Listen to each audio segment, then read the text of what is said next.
তুমি কি জানো বাট একই সাথে একটা বাক্যে ভার্ব, অ্যাডভার্ব, প্রিপজিশন, কনজাংশন হিসেবে ব্যবহৃত হতে পারে, বিভিন্ন রূপে ব্যবহৃত হতে পারে? তুমি আমাকে বলতে পারো ভাইয়া কিভাবে সেটা? তো আজকের ক্লাসে আমি মূলত এটাই শেখাবো যে বাট একটা বাক্যে প্রিপজিশন হিসেবে ব্যবহৃত হয়েছে, নাকি অ্যাডভার্ব হিসেবে ব্যবহৃত হয়েছে, নাকি ভার্ব হিসেবে ব্যবহৃত হয়েছে, নাকি কনজাংশন হিসেবে ব্যবহৃত হয়েছে। এই জিনিসটা তোমাকে শিখতে হবে, কারণ ঢাকা ইউনিভার্সিটিতে কিন্তু এখান থেকে প্রশ্ন এসেছে। ওকে, সো আমি যখন তোমাকে এই জিনিসটা বুঝিয়ে দিব তখন তুমি ঢাকা বিশ্ববিদ্যালয়ের বি ইউনিটের 22 সেশনের এই প্রশ্নটা ইজিলি সলভ করতে পারবা। হ্যাঁ, আমি সলভ করার টেকনিকটা তোমাদেরকে শেখায় দিব, বুঝতে পারছো? তো চলো আমরা ক্লাসের দিকে যাই যে বাট কখন ভার্ব, হ্যাঁ কখন অ্যাডভার্ব, কখন প্রিপজিশন, আবার কখন কনজাংশন। খুব খুব সহজ এবং হচ্ছে সিম্পল। দেখো এই বাক্যটা দেখো, এখানে বলতেছে he is but a teacher, সে হয় কি? অর্থ পরে বলি। দেখো বাটের অর্থ যখন অনলি, কি বাটের অর্থ যখন অনলি, অনলি মানে কি শুধু, অনলি মানে কি শুধু, তখন সেটা হচ্ছে সেই বাটটা হচ্ছে আমার অ্যাডভার্ব। কি? অ্যাডভার্ব। তাহলে তুমি বাটের জায়গায় অনলি বসাবা, বসায় তুমি যদি দেখো যে অর্থটা ঠিক আছে তাহলে সেটা হচ্ছে আমার অ্যাডভার্ব। ওকে, যেমন হি ইজ বাট আ টিচার, তাহলে তুমি এখানে বাটের জায়গায় অনলি বসাও, কি বসাও? অনলি বসাও। তাহলে কি হয়? He is only a teacher, সে শুধুই একজন শিক্ষক। এই তো অর্থ মিলে গেছে, সে শুধুই একজন শিক্ষক। হ্যাঁ, বাটের জায়গায় অনলিটা বসালে খুব সিম্পলি অর্থটা হয়ে যাচ্ছে। হ্যাঁ, তাহলে he is but a teacher মানে he is only a teacher. তাহলে এখানে আমার এই বাটটা কিন্তু হচ্ছে একটা অ্যাডভার্ব। কি? অ্যাডভার্ব। আচ্ছা, এবার দেখো, এবার তুমি দেখো কি বলতেছে, everyone came but Rahim. Everyone came but Rahim, Rahim ছাড়া সবাই এসেছিল। এবার তুমি দেখো বাটের অর্থ যখন হবে এক্সেপ্ট, এক্সেপ্ট কিন্তু একটা প্রিপজিশন, এক্সেপ্ট কিন্তু একটা প্রিপজিশন। বাটের অর্থ যখন হবে এক্সেপ্ট, এক্সেপ্ট মানে কি? ছাড়া, ব্যতীত। এক্সেপ্ট মানে কি? ছাড়া, ব্যতীত, ছাড়া, ব্যতীত। ওকে, তাহলে বাটের অর্থ যখন হবে ছাড়া বা ব্যতীত তখন সেটা হচ্ছে আমার প্রিপজিশন হিসেবে ব্যবহৃত হচ্ছে, বুঝতে পারছো? তাহলে এখন তুমি কি করবা? বাটের জায়গায় এক্সেপ্টটাকে বসাবা, বা বাংলা অর্থ হচ্ছে ছাড়া বা ব্যতীত অর্থটা নিবা, যদি মিলে যায় তাহলে সেটা প্রিপজিশন। দেখো এভরিওয়ান কেম, আমি এখানে বাট বাদ দিলাম, আমি দিলাম এখানে এক্সেপ্ট। এভরিওয়ান কেম, সবাই এসেছিল, এক্সেপ্ট রহিম, রহিম ছাড়া। এক্সেপ্ট রহিম, দেখছো অর্থ কিন্তু মিলে গেছে, রহিম ছাড়া সবাই এসেছিল, রহিম ব্যতীত সবাই এসেছিল। হ্যাঁ, তাহলে আমার কিন্তু বাটটা এখানে কি হতে ব্যবহৃত হচ্ছে? বাটটা কিন্তু আমার এখানে প্রিপজিশন হচ্ছে। কি হচ্ছে? প্রিপজিশন। এখন তুই বলতে ভাই আচ্ছা আমি অনলি বসে দেখি তো হয় কিনা? হবে না। দেখো এভরিওয়ান কেম অনলি রহিম হয়েছে, সবাই এসেছিল শুধু রহিম, হইলো কিছু? হয় নাই। আচ্ছা, তাহলে তুমি আমাকে বলতে পারো ভাই তাহলে এইখানে বাটের জায়গায় এক্সেপ্ট বসে দেখি তো হয় কিনা? আচ্ছা বসাও, হি ইজ, সে হয়, হ্যাঁ এক্সেপ্ট আ টিচার, সে হয় ছাড়া একজন শিক্ষক, হলো কিছু? হয় নাই। আচ্ছা ঠিক আছে, এরকম। এবার দেখো এবার বলো there is nothing but water in the bottle, এইখানে বাটটা কি হিসেবে ব্যবহৃত হয়েছে? হ্যাঁ, there is nothing but water in the bottle. ওকে, দেখো এখানে এই যে বাটটা এক্সেপ্ট অর্থ করো, ছাড়া অর্থ করো, অর্থ মিলে যাবে। দেখো there is nothing, কিছুই নেই ছাড়া, ওয়াটার পানি ছাড়া কিছুই নেই, in the bottle বোতলে পানি ছাড়া কিছুই নেই, তার মানে there is nothing except water in the bottle। ঠিক আছে, তাহলে এখানেও বাটটা প্রিপজিশন হিসেবে ব্যবহৃত হয়েছে। আচ্ছা এবার দেখো আই কল্ড হিম, আমি তাকে ডেকেছিলাম, বাট কিন্তু he didn't answer, say answer করে নাই, সে কোনো উত্তরই দেয় নাই। আচ্ছা তুমি এবার দেখো বাটের আগে যখন একটা ক্লজ, পরে যখন আরেকটা ক্লজ থাকবে, বাটের আগে একটা ক্লজ, পরে আরেকটা ক্লজ যখন থাকবে, সেটা হচ্ছে কনজাংশন হিসেবে ব্যবহৃত হয়েছে। ঠিক আছে, কনজাংশনের কাজ কি বলো তো? কাজ হচ্ছে দুইটা বাক্যকে একত্রিত করা। আচ্ছা তাহলে সিম্পলি বলি, যখন তুমি বাটের পরে দেখবা যে বাটের পরে যখন তুমি দেখবা ডিরেক্ট ভার্ব, মানে ভার্বের সাথে আইএনজি না, ইনফিনিটিভ না, এরকম কিছু না, বাটের পরে তুমি যখন দেখবে ডিরেক্ট ভার্ব তখন মনে করবা ওইটা নরমালি কনজাংশন হিসেবে ব্যবহৃত হয়েছে। সাবজেক্টও থাকতে পারে, অনেক সময় বাটের পরে সাবজেক্ট থাকে না। ও আচ্ছা, ক্লজ কিভাবে বুঝবা? ক্লজ হচ্ছে যখন দেখবা উভয় পাশে কি আছে? সাবজেক্ট ভার্ব আছে, যেমন এখানে সাবজেক্ট ভার্ব। ওকে, আবার এই যে সাবজেক্ট ভার্ব, তাহলে এটা কি উভয় পাশে আমার সাবজেক্ট ভার্ব আছে, তার মানে এটা একটা ক্লজ, এটা একটা ক্লজ, বাটের উভয় পাশে দুইটা ক্লজ রয়েছে। হ্যাঁ, তাহলে এটা হচ্ছে আমার কনজাংশন হিসেবে ব্যবহৃত হয়েছে। হ্যাঁ, এখন কথা হচ্ছে বাটের পরে অনেক সময় সাবজেক্ট থাকে না। কখন থাকে না? যখন একটা বাক্যের দুইটা পার্টে সাবজেক্ট সেম হয়, তখন বাটের পরে সাবজেক্ট থাকে না। ঠিক আছে, আমি বললাম যে উই ওয়েন্ট দেয়ার, আমরা সেখানে গিয়েছিলাম, আমরা সেখানে গিয়েছিলাম, but did not call him, তাকে কল দিই নাই। দেখো এবার তুমি দেখো এখানে সাবজেক্ট ভার্ব আছে, বাট এখানে বাটের পরে কিন্তু ডিড নট কল আছে, কোনো সাবজেক্ট আছে নাই, কারণ এই বাক্যের সাবজেক্ট হচ্ছে সেম উই, এই বাক্যের উভয় পার্টের সাবজেক্টই উই।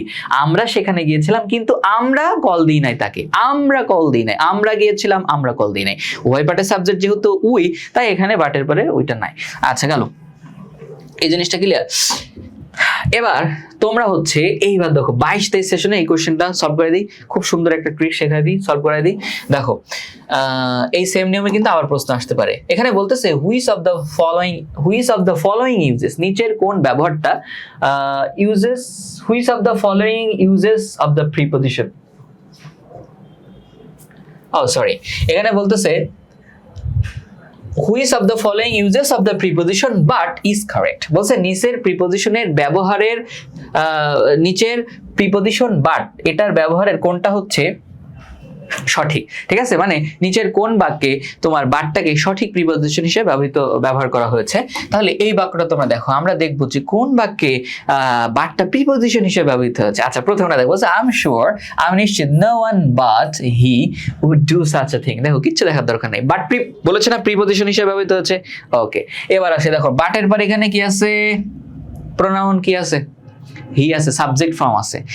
মনে রাখবা বাট যদি প্রিপজিশন হয় তাহলে এর পরের প্রোনাউনটার অবজেক্টিভ ফর্ম হবে। ঠিক আছে, বাট প্রিপজিশনের পরে কি হয়, প্রিপজিশনের পরের প্রোনাউন, প্রিপজিশনের পরে যদি কোনো প্রোনাউন আসে তাহলে ওই প্রোনাউনটা কি হয়, ওই প্রোনাউনটার অবজেক্টিভ ফর্ম হয়, অবজেক্টিভ ফর্ম। তার মানে হি এর অবজেক্টিভ কি বলতো, হিম, এর অবজেক্টিভ কি, হিম। যদি এখানে এরকম থাকতো তাহলে আমরা একটু ভেবে দেখতাম, I am sure no one but him would do such a thing. কিন্তু এখানে কি আছে, সাবজেক্ট ফর্ম আছে, সাবজেক্টিভ ফর্ম আছে, তাহলে এটা হচ্ছে না, কারণ প্রিপজিশনের পরে প্রোনাউনের অবজেক্টিভ ফর্ম হয়। ওকে, আচ্ছা এবার দেখো he does not seem, তাকে মনে হয় না, to be interested, হ্যাঁ তাকে মনে হয় না যে সে হচ্ছে কি বলতো আগ্রহী, in anything but play with toys। দেখো আরেকটা জিনিস আমি তোমাদেরকে পড়িয়েছি, এটাও পড়িয়েছি আগে, এটাও পড়িয়েছি বারবার, যে প্রিপজিশনের পরে ভার্বের সাথে আইএনজি যুক্ত হয়, তাই না? তাহলে বাট যদি এই বাক্যে প্রিপজিশন হতোই তাহলে এখানে প্লে ভার্বের সাথে কি যুক্ত হইতো, আইএনজি হইতো না, হয়তো কি না, হয়তো। কিন্তু এখানে কি হয়েছে, হয় নাই, এখানে কি ডাইরেক্ট ভার্ব দিছে না, বাট প্রিপজিশন হলে তো প্লের সাথে আইএনজি যুক্ত হবে ভাইয়া, এখানে তো আইএনজি নাই, সো এখানে এটা প্রিপজিশন নয়। ওকে, আচ্ছা এবার দেখো সি নাম্বার, তাহলে এটা ভুল, এটা ভুল। সি নাম্বার কি বলতেছে, I can not but to admire the beauty of the mountain summit. আচ্ছা দেখো এইটা তুমি একটু ভালো করে খেয়াল করো, হ্যাঁ এটা তুমি একটু ভালো করে খেয়াল করো, এখানে বলতেছে I can not but to admire. আচ্ছা এখানে বাটের পরে টু দিছে, মানে টু অ্যাডমায়ার করছে, টু অ্যাডমায়ার মানে কি, মানে টু প্লাস ভার্ব মানে এটা ইনফিনিটিভ, তাই না, to infinitive, sorry to plus verb মানে হচ্ছে এটাকে ইনফিনিটিভ বলে। আচ্ছা এখানে এই বাক্যটা ভুল, ঠিক আছে, বাক্যটা কি ভুল, কিভাবে ভুল, কারণ হচ্ছে তুমি দেখো এই যে এই বাক্যে তুমি যদি অ্যাডমায়ার আগে টু লাগে ইনফিনিটিভ করে দাও, তাহলে এই বাক্যে কোনো ফাইনাইট ভার্বই নাই। একটা বাক্যে অবশ্যই তো একটা মেইন ভার্ব থাকা লাগবে, রাইট? মেইন ভার্ব তো নাই, মেইন ভার্ব থাকতো যদি এখানে এই যে অ্যাডমায়ারটা রাখতো তারা এখানে, হ্যাঁ কিন্তু অ্যাডমায়ারের সাথে এই যে টু করে তার ইনফিনিটিভ করে নন ফাইনাইট ভার্ব করে দিছে, ঠিক আছে, নন ফাইনাইট ভার্ব করে দিছে। আচ্ছা এবার দেখো এবার এরপরে কি বলতেছে, দেয়ার ইজ নো অল্টারনেটিভ, কোনো অল্টারনেটিভ নেই, but to walk all the way home. দেখো এটা সবকিছু ঠিকঠাকই আছে, দেয়ার ইজ নো অল্টারনেটিভ, কোনো অল্টারনেটিভ নেই। হ্যাঁ যে বাট অর্থ দেখো এখানে আমি বলেছিলাম বাট কখন প্রিপজিশন, যখন এটার অর্থ হবে ছাড়া বা ব্যতীত। দেখো তো বাট অর্থ এখানে ছাড়া বা ব্যতীত অর্থ করা যায় কিনা, একসেপ্ট করা যায় কিনা। দেখো দেয়ার ইজ নট, কোনো অল্টারনেটিভ নেই, কোনো বিকল্প নেই, বাট ছাড়া, টু ওয়াক হাঁটা ব্যতীত, হাঁটা ছাড়া বা হাঁটা ব্যতীত কোনো বিকল্প নেই, অল দ্য ওয়ে হোম বাড়ি পর্যন্ত হেঁটে যাওয়া ব্যতীত আর কোনো বিকল্প নেই। ঠিক আছে, তাহলে এখানে কি হলো, বাটের জায়গায় কিন্তু আমি এক্সেপ্ট বসাতে পারছি, এক্সেপ্ট বসাতে পারছি যে there is no alternative except to walk all the way home, but to walk all the way home। ঠিক আছে কিনা, বুঝতে পেরেছো? তাহলে আমি বাটের এখানে ছাড়া বা ব্যতীত অর্থ আমি এখানে করলে অর্থটা ঠিক থাকছে, অথবা আমি এক্সেপ্ট বসাতে পারছি, বসালে আমার ঠিক থাকছে। তাহলে এই ডি নম্বরে বাটটা হচ্ছে তোমার সঠিক প্রিপোজিশন হিসেবে ব্যবহৃত হয়েছে। ওকে, তার মানে নিচের যতগুলো বাক্য আছে সবগুলো বাক্যে এই বারটাই হচ্ছে প্রিপোজিশন। ওকে, বুঝতে পারছো? ওকে, এখন দেখো এই যে কত সহজ সিম্পলি তোমাকে আমি জিনিসটা বোঝাই দিলাম। আর ভুল হবে কখনো? আশা করি আর কখনো ভুল হবে না। সো দেখো, আমরা হচ্ছে তোমাদের জন্য অ্যাডমিশন কোর্স নিয়েছি ঢাকা বিশ্ববিদ্যালয়ে। তোমরা যারা পরীক্ষা দিবা 26 ব্যাচ, নর্মালি এখানে 27-এর অনেকে ভর্তি হয়ে গেছে, 26-এর অনেকে ভর্তি হয়ে গেছে অলরেডি। সো পরীক্ষা তোমাদের প্রায় শেষ। সো তোমরা আমাদের কোর্সে ভর্তি হয়ে যেতে পারো। এই কোর্সে আমি তোমাকে ইংরেজিটা একদম ধরে ধরে শেখাবো। ইংরেজির মতো বাংলা টিচার যিনি আছেন, জিকে টিচার যিনি আছেন, তোমাদেরকে সর্বোচ্চ সহযোগিতা করবে, সবকিছু মানে তোমাদেরকে ধরে ধরে শেখাবে ইনশাল্লাহ। ঠিক আছে? প্রত্যেকটা জিনিস ধরে ধরে শেখাবো। যত কোয়েশ্চেন আছে অ্যাডমিশনের সব তোমাদেরকে সলভ করে দেব, একদম ছোট বাচ্চার মতো ধরে ধরে সবকিছু শেখায় দিব। হ্যাঁ, তোমাদের রিটেনের সমস্যা, গ্রামারের সমস্যা, হোয়াট এভার দ্য প্রবলেমস আর, যে সমস্যায় থাকুক না করো, সব সমস্যা নিয়ে আসবা, একদম সকল সমস্যার সমাধান দিয়ে দিব এই কোর্সে।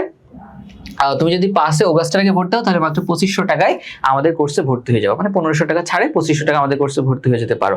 ওকে, সো তোমরা যারা নর্মালি ইংরেজিতে তোমাদের নর্মালি অনেকে সমস্যা থাকে, নর্মালি হচ্ছে যেটা হয় ভালো সাবজেক্ট পায় না, ইংরেজিতে খারাপ হওয়ার কারণে, ইভেন ইংরেজিতে ফেল করার কারণে স্বপ্নের ইউনিভার্সিটি বলো বা কোনো ইউনিভার্সিটিতে চান্স হয় না। বাট আমার কাছে ইংরেজি পড়লে আমি আমার নোট শিট, লেকচার শিট এগুলোকে এমন সুন্দর করে এমনভাবে গুছিয়েছি যে আমার কাছে পড়লে তোমার এই মানে ইংরেজির ক্ষেত্রে এমন একটা কনফিডেন্স তোমার ভিতরে গ্রো হবে যে তুমি কনফিডেন্টলি সকল ইউনিভার্সিটিতে তুমি ইংরেজিতে টপ করতে পারবে ইনশাল্লাহ। ওকে, সো তোমরা ভর্তি হয়ে যেতে পারো। ক্লাসে অন্য কোনো ক্লাসে দেখা হবে। আল্লাহ হাফেজ, ঠিক আছে, বাই বাই, আসসালামু আলাইকুম।